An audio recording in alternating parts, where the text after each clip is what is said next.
Assalamualaikum warahmatullahi wabarakatuh. Jumpa lagi. Selamat datang ya di channel Bieng Hai. Kali ini saya mau masak rendang sapi. Ini rendangnya Bieng Hai. Jadi mohon maaf kalau misalnya resepnya tidak sama persis dengan rendang Padang karena Bieng Hai itu dari Sunda. Meski begitu, resep ini layak untuk dicoba. Enak banget. Simak sampai habis ya.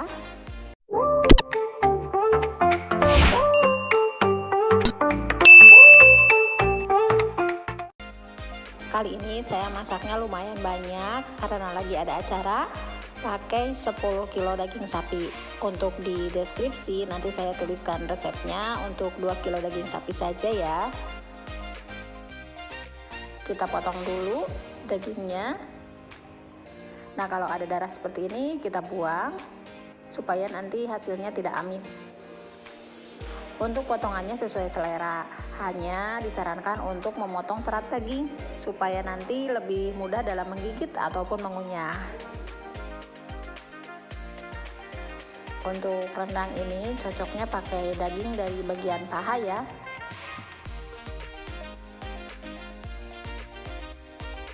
Kalau kita pakai daging khas itu terlalu bagus, nanti cepat banget empuknya, sedangkan santannya belum terlalu empuk. Nah, ini udah selesai kita potong. Selanjutnya kita cuci dan tiriskan airnya. Lanjut kita siapkan bumbu. Ini ada cabai merah, saya pakai cabai lokal atau cabai Tanjung, tidak pakai cabai keriting karena banyak anak kecil ya di rumah. Pakai bawang merah, bawang putih, kemiri, lalu ini rempah-rempahnya ada merica, cengkeh, bunga lawang dan juga asam. Selanjutnya kita pakai kunyit yang sudah dibakar, jahe dibakar, ada lengkuas, daun jeruk purut, daun salam, serai, dan daun kunyit.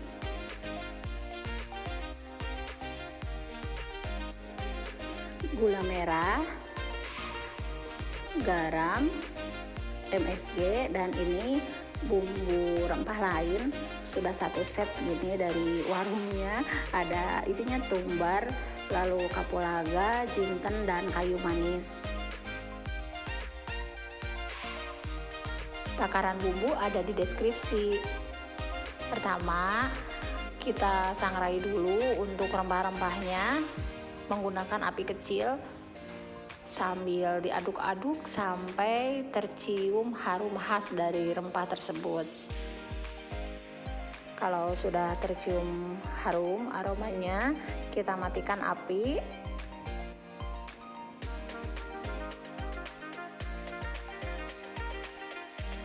Selanjutnya kita pisahkan untuk bumbu-bumbu yang tidak dihaluskan seperti kapulaga, kayu manis, lalu cengkih, dan juga bunga lawang.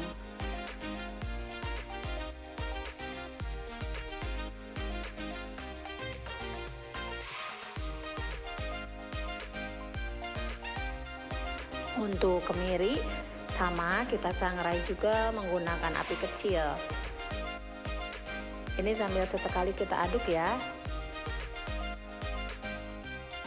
Untuk ketumbar dan mericanya kita haluskan terlebih dahulu sambil menunggu kemirinya matang, karena kemirinya kan lumayan lama untuk proses penyangraiannya, tidak seperti rempah-rempah yang tadi cenderung sebentar. Nah, seperti ini sudah cukup matang, dia juga mengeluarkan aroma harum. Jadi kita matikan apinya. Lanjut kita haluskan bersama dengan kunyit juga jahe. Kalau mau dihaluskan menggunakan blender ataupun food processor boleh, tapi karena ini sudah disangrai gampang banget kok untuk nguleknya. Nah, kecuali yang ini ya, karena banyak saya pakai 1 kilo cabai, saya haluskan dulu menggunakan food processor, baru nanti kita ulek sama-sama dengan bumbu.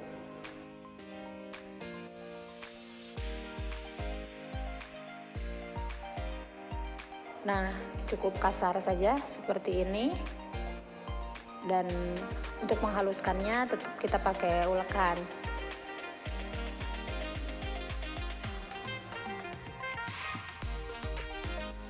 Selanjutnya kita proses sampai cabenya habis ya. Nah, untuk bawang juga sama, dicoper dulu.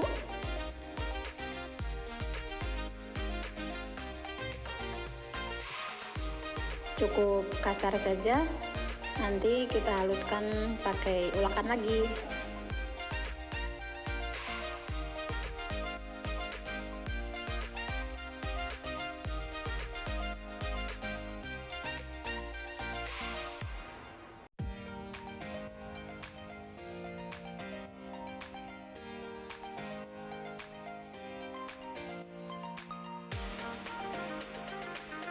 Untuk penghalusan terakhir, kita tambahkan garam supaya lebih mudah penguleknya, hasilnya lebih halus. Nah, ini bumbunya sudah halus, sudah siap. Kita sisihkan dulu, lanjut kita siapkan untuk santannya. Saya pakai 4 butir kelapa parut,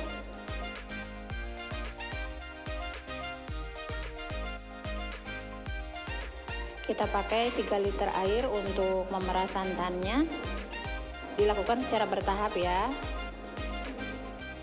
Lebih bagus kalau airnya itu pakai air hangat, santan yang keluarnya itu lebih optimal, lebih banyak lagi.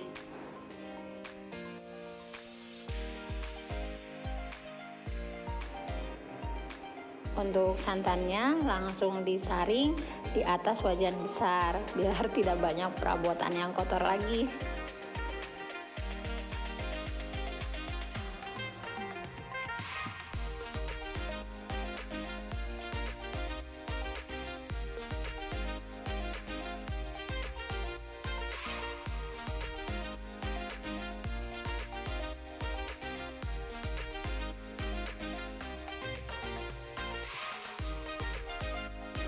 Lanjut proses pemasakan, kita simpan wajan yang sudah berisi santan di atas kompor, lalu nyalakan api kecil.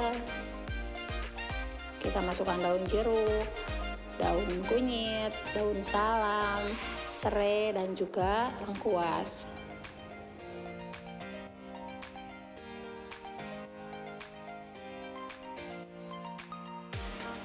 Masukkan juga semua rempah-rempah dan asam. Untuk bumbu, terakhir masukkan bumbu halusnya. Aduk-aduk sebentar supaya santannya itu merata oleh bumbu.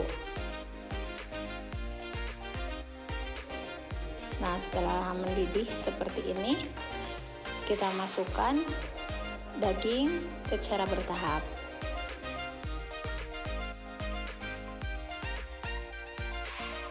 Saya memilih metode memasukkan daging setelah santannya mendidih untuk menjaga supaya darah dari dalam daging itu langsung menggumpal, tidak keluar mengotori kuahnya.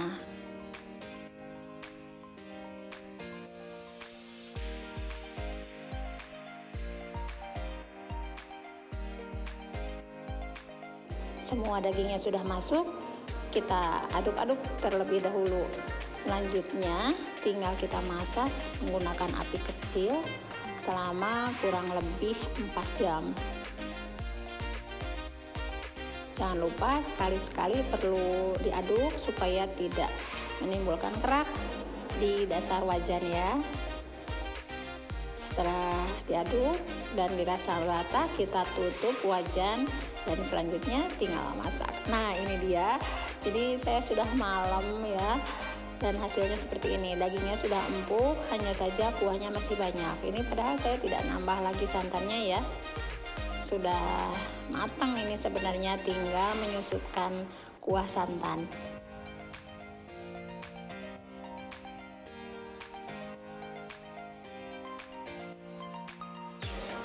Yang ini sudah cukup menyusut kuahnya. Sudah bisa kita nikmati makan dengan nasi anget pakai sambal hijau, lezat sekali. Silahkan di recook ya, semoga videonya berguna, jangan lupa dukung channel ini dengan cara subscribe, kasih like-nya, dan ditunggu juga komennya. Sampai jumpa di video berikutnya, tetap di channel Bieng Hai. Assalamualaikum warahmatullahi wabarakatuh.